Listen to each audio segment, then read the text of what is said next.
مغرب نے پھر یہ جوامع العلوم لوگ پیدا کیے، جن کو انگریزی میں پولی میتھس کہتے ہیں، یعنی ایک فن کے مولا نہیں تھے یہ، ہر فن مولا تھے یہ، اور اس کے پیچھے ایک بہت بڑی علمی قوت تھی۔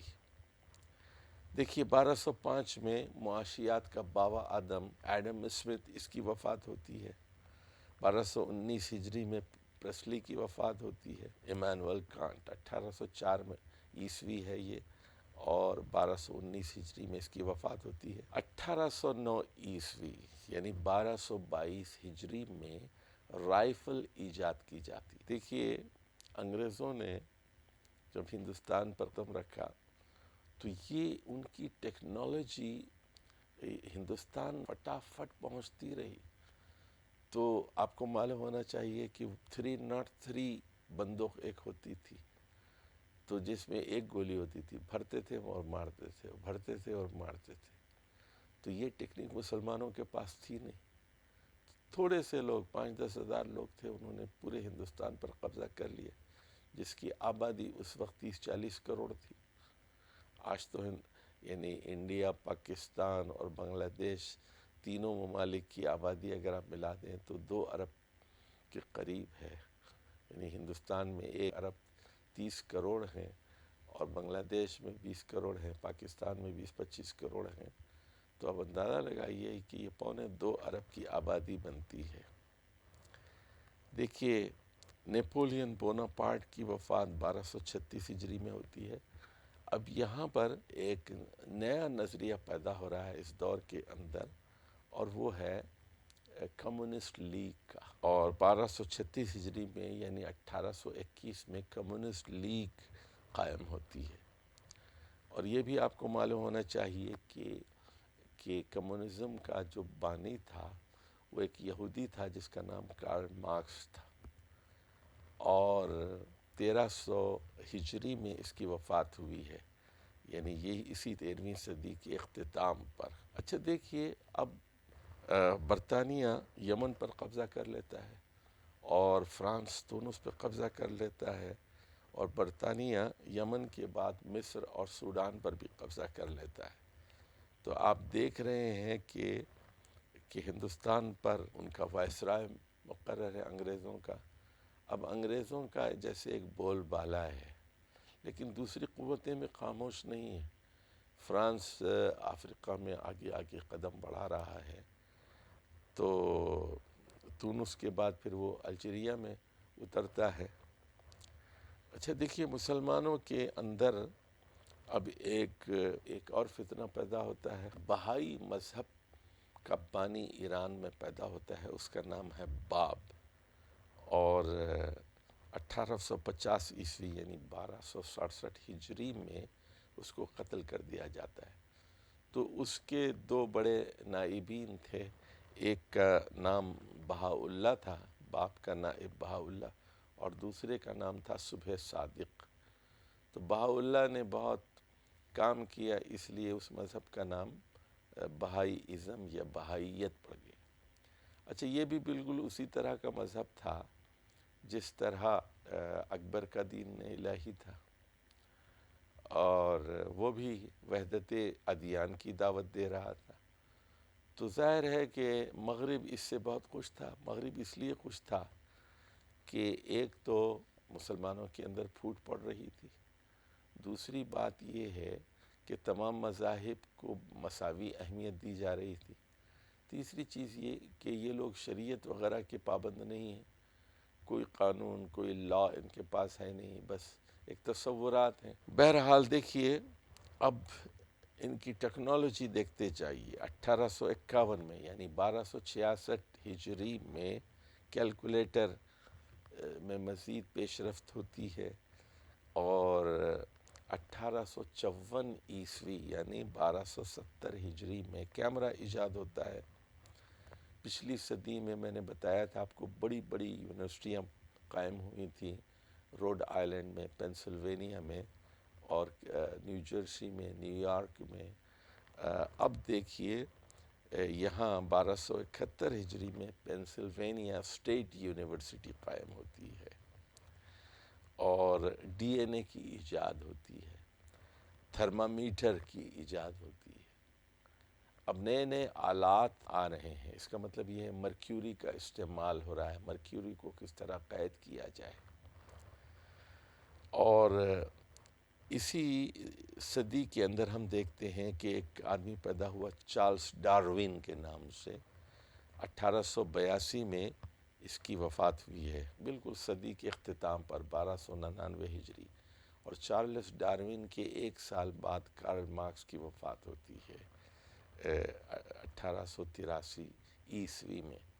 تو یہ ہے جناب 13ویں صدی ہجری اور 19ویں صدی عیسوی۔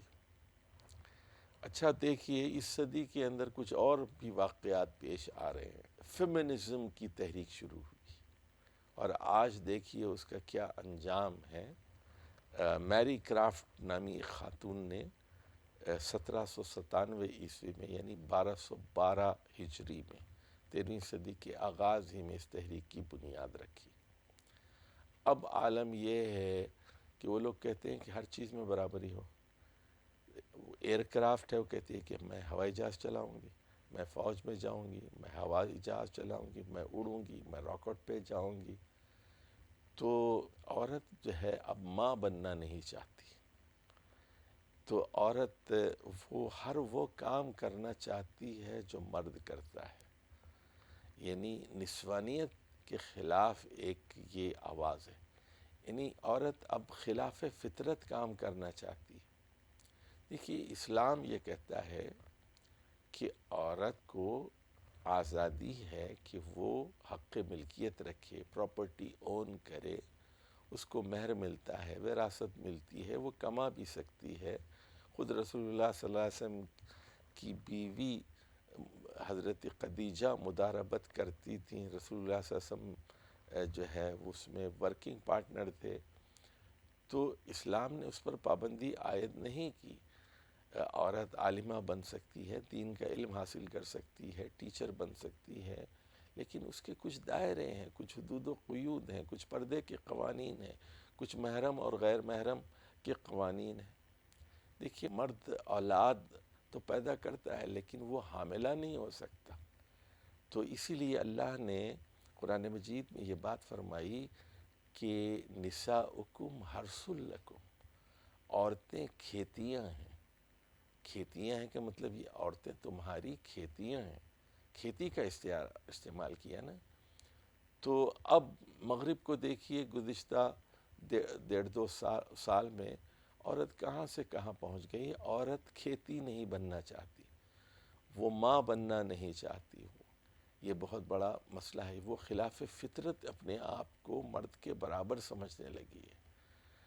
تو حالانکہ اگر آپ غور فرمائیں تو عورت کی آواز مختلف ہوتی ہے، عورت کی جسمانی ساخت مختلف ہوتی ہے، عورت کی آواز مختلف ہے، اس کے چہرے پر داڑھی مونچھ نہیں آتی، عورت صنف نازک ہے، عورت کی ایوریج ہائٹ کم ہوتی ہے، اس کے اندر ایوریج طاقت کم ہوتی ہے، لیکن بہرحال عورتوں سے مرد پیدا ہوتے ہیں، مرد سے عورت۔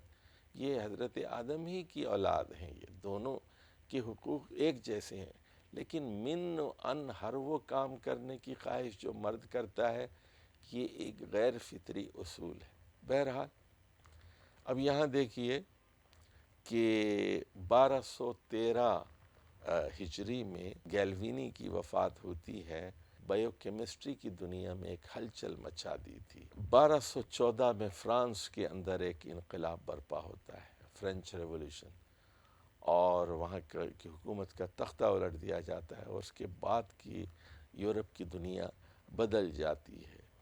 1215 میں بیٹری کی ایجاد ہوتی۔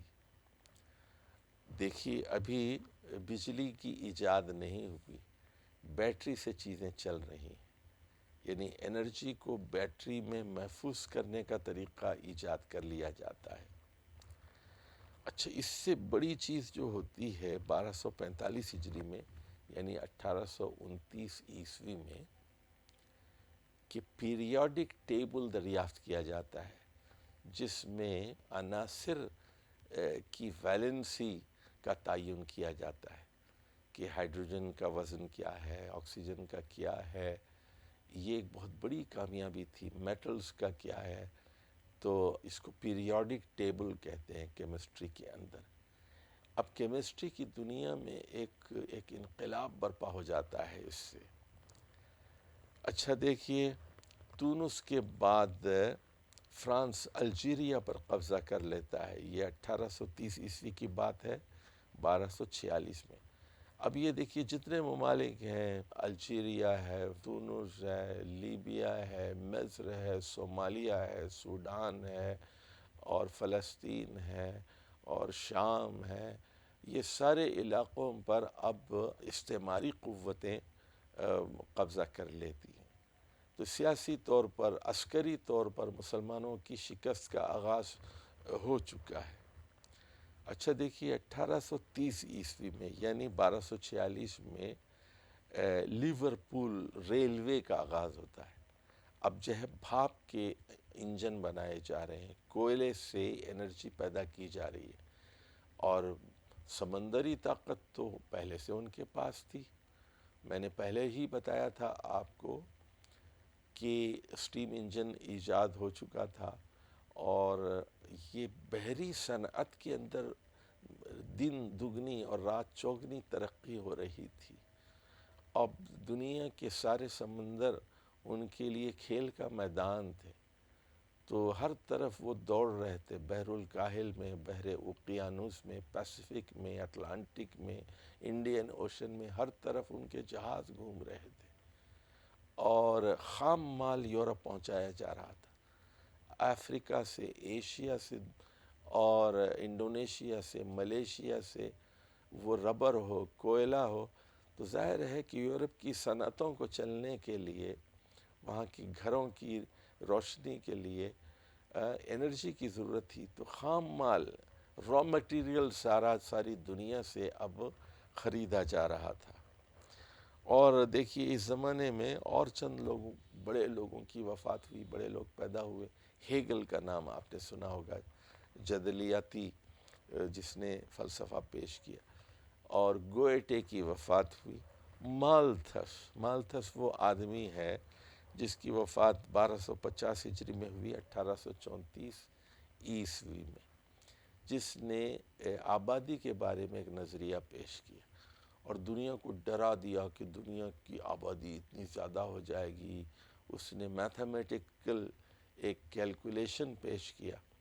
اس کے بعد اب فیملی پلاننگ کی طرف لوگ سوچنے لگے کہ یہ دنیا میں وسائل کم ہو جائیں گے، ہم کیسے کھائیں گے، لوگ بھوکے مریں گے، فیملی پلاننگ کرو، فیملی پلاننگ کرو۔ تو اسی طرح دیکھیے کہ اس صدی کے آخر میں ٹیلی فون کی ایجاد ہو گئی، 1876 میں، 1293 ہجری تھی، اور 1880 میں یعنی 1297 صدی کا بالکل اختتام ہے، اور یہاں پر ہم دیکھتے ہیں کہ بجلی کا بلب ایجاد ہو گیا۔ تو اب یہ دنیا روشن ہو گئی۔ آج آپ دیکھتے ہیں کہ راتوں میں بھی اتنی روشنی ہوتی ہے کہ جیسے معلوم ہوتا ہے کہ سورج نکلا ہوا ہے۔ تو دنیا میں ایک بہت بڑا انقلاب تھا بجلی کے بلب کا آ جانا، اور دنیا جو ہے وہ تاریکی سے گویا ایک روشنی میں آ گئی، اور لوگوں نے اب راتوں میں بھی کام کرنا شروع کر دیا، اور صنعتیں راتوں میں بھی کام کرنے لگی، 24 گھنٹے کام ہونے لگا، تو لوگ شفٹوں میں کام کرنے لگے، اور اس طرح یعنی یورپ کی صنعتوں کو اور امریکہ کی صنعتوں کو بہت بڑا فروغ ملا۔ تو یہ ہے دیکھیے جناب 13ویں صدی ہجری یا 19ویں صدی عیسوی کی داستان۔ اچھا ایک اور آپ چیز یہاں نوٹ کریں گے کہ سعودی حکومت تو قائم ہو چکی تھی، لیکن درمیان میں پھر ان کی حکومت ختم ہو گئی۔ اس کے بعد پھر 1218 ہجری میں یعنی شیخ محمد بن عبد الوہاب نجدیک کی وفات 12 سال بعد، 1206 میں ان کی وفات ہوئی تھی۔ 1218 ہجری میں آل سعود کا دوبارہ حجاز پر قبضہ ہو جاتا ہے، یعنی مکے اور مدینے پر۔ یہ 1802 عیسوی کا واقعہ ہے۔ یعنی آج سے تقریباً 223 سال پہلے، ہم 2025 میں ہیں اور بات کر رہے ہیں ہم 1802 عیسوی کی۔ دیکھیے اس صدی کی ایک اور بڑی بات یہ ہے کہ مہاراجہ رنجیت سنگھ یہ 40 سال حکومت کرتا ہے لاہور کے اوپر، 1213 ہجری سے 1255 ہجری تک، یعنی 1839 عیسوی تک۔ تو اور اس کا مطلب یہ ہے کہ مغلیہ سلطنت تو بہت کمزور ہو چکی تھی اور انگریز وہ اقتدار حاصل کر چکے تھے، اور ادھر پنجاب میں سکھ یہ سر اٹھا رہے تھے اور بالآخر انہوں نے اپنی حکومت قائم کر لی۔ اچھا، اور یہ یعنی 1213 ہجری میں رنجیت سنگھ کی حکومت قائم ہوئی اور 1274 ہجری میں انگریزوں کی باضابطہ حکومت کا ہندوستان پر آغاز ہو گیا۔ اب دیکھیے اس دور کے جو بڑے علماء ہیں ان میں ایک تو ہیں سید مرتضیٰ زبیدی، یمن کے بہت بڑے عالم ہیں، 1205 ہجری میں انہوں نے انتقال کیا، اور شیخ محمد بن عبد الوہاب نجدی رحمہ اللہ کے بارے میں تو ہم نے پچھلی صدی میں بتایا تھا کہ پیدا تو ہوئے یہ حضرت شاہ ولی اللہ صاحب کے 1 سال بعد، تو دونوں ہم عصر ہیں، لیکن ان کی وفات بہت بعد میں ہوئی 1206 ہجری میں۔ تو ایک اور بہت بڑے عالم دین حنفی عالم گزرے ہیں، ابن عابدین شامی، شام کے تھے ابن عابدین، 1252 ہجری میں ان کی وفات ہوئی ہے۔ اور بڑی عجیب بات یہ ہے کہ انہوں نے شیخ محمد بن عبد الوہاب نجدی جو حنبلی تھے ان کی بھرپور مخالفت کی۔ اب آ جائیے اس دور کی سب سے بڑی شخصیت جنہیں یقیناً مجتہد کہا جا سکتا ہے اور جنہوں نے فقہ الحدیث میں بہت بڑا کارنامہ انجام دیا، کئی کتابیں لکھیں تفسیر پر، تو وہ ہے شیخ محمد بن علی شوکانی۔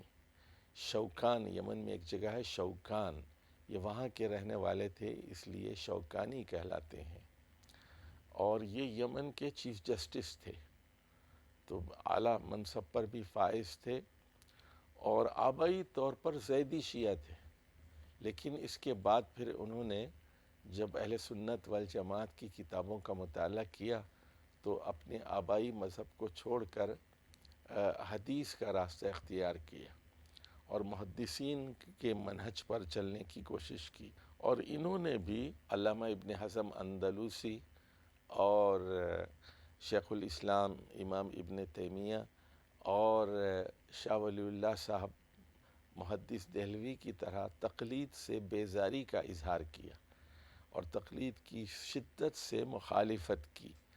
مفسر بھی تھے، محدث بھی تھے، فقیہ اور مجتہد بھی تھے شیخ محمد علی الشوکانی، بے شمار کتابوں کے مصنف ہیں۔ 2-3 کتابیں ان کی بہت مشہور ہیں، ایک تو نیل الاوتار، دوسری سیل الجرار، اور الدرر کے نام سے بھی ان کی ایک مختصر سی کتاب ہے۔ اچھا، اس دور میں آپ دیکھیں گے ہندوستان کے اندر بڑی تبدیلیاں رونما ہوئی۔ ایک تو جب مسلمانوں کو 1857 عیسوی میں شکست ہو گئی، اور یہ 1225 ہجری کا واقعہ ہے، تو اس کے بعد یہ جنگ شاملی وغیرہ میں بہت سارے علماء شہید ہوئے انگریزوں کے خلاف، تو انہوں نے اب سوچا کہ اب ہمارے لیے کیا حکمت عملی ہونی چاہیے۔ تو اس وقت پھر 1282 ہجری میں، یعنی اس صدی کے اختتام پر، 13ویں صدی کے اختتام پر 1866 عیسوی میں دارالعلوم دیوبند کا قیام عمل میں آیا، اور قاسم نانوتوی اس مدرسے کے بانی تھے۔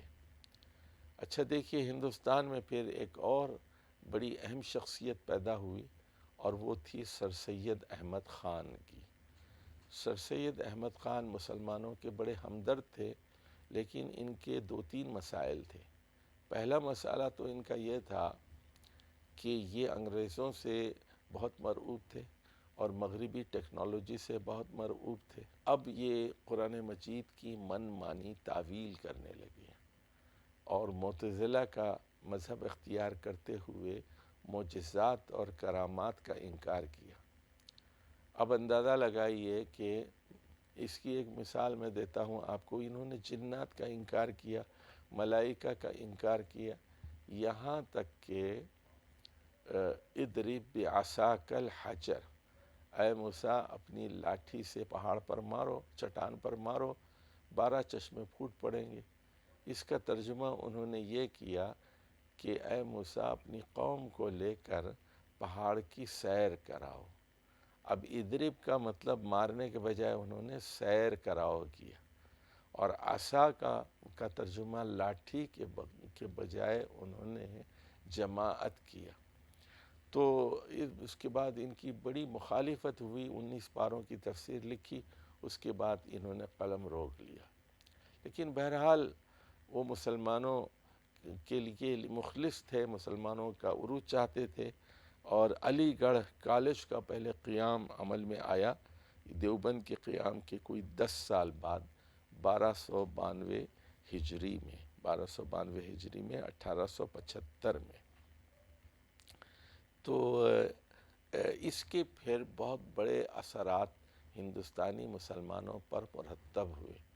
اب دیکھیے گویا یہاں ہوا یہ کہ دینی علوم اور دنیاوی علوم کے درمیان ایک لکیر قائم ہو گئی، حالانکہ ایسا ہونا نہیں چاہیے تھا، اور یہ تصور غلطی سے بہت راسخ ہوتا گیا کہ جو دنیا کا علم حاصل کر سکتا ہے وہ دینی علم حاصل نہیں کر سکتا، اور جو دینی علم حاصل کر لیتا ہے وہ دنیا کا علم حاصل نہیں کر سکتا۔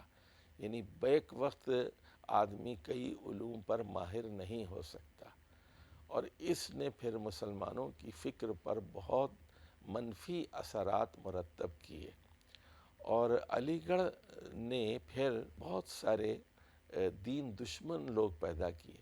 بعض ایسے لوگ بھی علی گڑھ سے پیدا ہوئے جو نماز نہیں پڑھتے تھے، روزہ نہیں رکھتے تھے، بے دین تھے، اور اب دوسری طرف کا معاملہ یہ تھا کہ وہاں دنیاوی علوم کے لیے زیادہ گنجائش نہیں تھی۔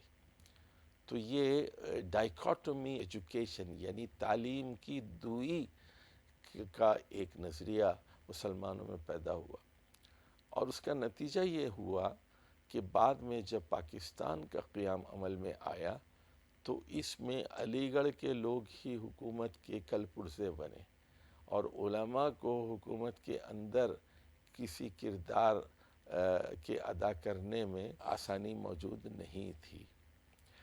تو یہ ہے دیکھیے جناب 13ویں صدی ہجری یا 19ویں صدی عیسوی کا پس منظر، اور اس دور کا جو سب سے بڑا نام اجتہاد کے میدان میں اگر ہم کو ملتا ہے شیخ محمد بن عبد الوہاب نجدی کے بعد، تو یقیناً وہ شیخ محمد علی الشوکانی کا ہے۔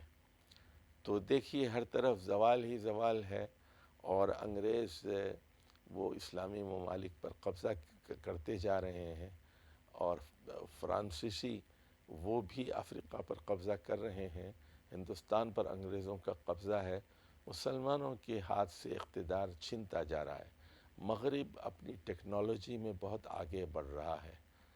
تو یہ دور ہے 13ویں صدی ہجری کا، اور اس کے بعد ہم انشاءاللہ اگلے پروگرام میں آپ سے گفتگو کریں گے 14ویں صدی ہجری کے بارے میں، یعنی 20ویں صدی عیسوی کے بارے میں، اور اس میں تو پھر ایک قیامت برپا ہوتی ہے، اور لیکن پھر اللہ تعالیٰ یعنی مشکل زمانوں میں بھی اپنے افراد پیدا کرتا ہے جو اپنے دائرے میں اپنی خدمات انجام دیتے ہیں۔ اجازت دیجیے، والسلام علیکم ورحمۃ اللہ وبرکاتہ۔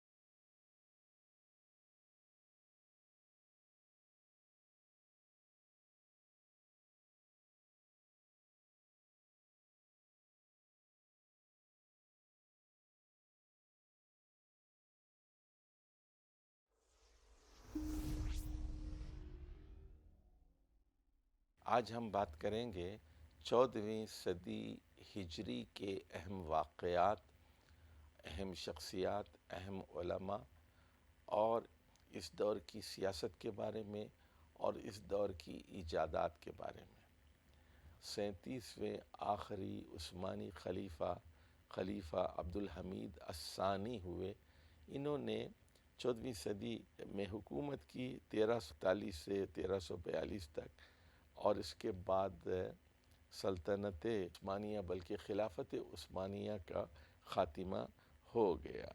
یہ 1924 کی بات ہے۔ سعودی عرب میں آل سعود دوبارہ برسر اقتدار آتے ہیں۔ یہ 1320 ہجری یعنی 1902 کا واقعہ ہے۔ دنیا دو حصوں میں بٹ رہی ہے، ایک سرمایہ دارانہ نظام ہے اور دوسرے اشتراکی یا کمیونسٹ نظام ہے۔ بڑی جنگیں ہوئیں اور اس کے بعد ویتنام کی 20 سالہ جنگ ہوئی۔ انسانیت کو آخر ان ایجادات سے کیا ملا؟ کہتے ہیں امریکہ نے 5 ملکوں پر سب سے زیادہ بمباری کی۔ علامہ اقبال نے یہی تو کہا تھا نا، احساس مروت کو کچل دیتے ہیں آلات۔ سرمایہ داری کا فتنہ ہے اور اشتراکیت کا فتنہ ہے، سوشلزم کا فتنہ ہے۔ ایک اور فتنہ سیکولرزم کا فتنہ ہے، فیمنزم کا فتنہ ہے۔ مسلمانوں کے اندر انگریزوں نے ایک جھوٹا نبی پیدا کیا، اس نے سیکولرزم کی اصطلاح ایجاد کی۔ روس کے انقلاب کے بعد USSR قائم ہوتا ہے۔ دیکھیے ابھی کمپیوٹر ایجاد نہیں ہوا ہے۔ اب اس سے پہلے ایک اور قوت مشرق میں نمودار ہوتی ہے اور وہ قوت ہے جاپان کی۔ جرمنی کا ہٹلر یہ چاہتا تھا کہ پورے یورپ پر اس کا قبضہ ہو جائے، اور اٹلی یہ چاہتا تھا کہ پورے افریقہ پر اس کا قبضہ ہو جائے، اور جاپان یہ چاہتا تھا کہ پورے بحر الکاہل پر اس کا قبضہ ہو جائے۔ ہیروشیما اور ناگاساکی پر 1945 میں بم برسائے گئے۔ بالخصوص علامہ شبلی نعمانی وغیرہ نے اور مولانا محمد علی مونگیری نے لکھنؤ میں ندوۃ العلماء قائم کی۔ پہلی جنگ عظیم کے بعد ہوتا یہ ہے کہ علی گڑھ مسلم کالج علی گڑھ مسلم یونیورسٹی میں تبدیل ہو جاتا ہے۔ دیوبند کے عظیم محدث مولانا انور شاہ کشمیری کی 1351 ہجری میں وفات ہوتی ہے، اور اس کے کوئی 10-11 سال بعد مولانا اشرف علی صاحب تھانوی کی 1362 ہجری میں وفات ہوتی ہے۔ ایک اور بہت بڑے اہل حدیث محدث عبد الرحمن مبارک پوری کی وفات ہوتی ہے۔ کویت وجود میں آ گیا، امارات کا کوئی وجود نہیں تھا، تو 7 چھوٹی چھوٹی ریاستیں انہوں نے بانٹ کر شہزادوں کو دے دی۔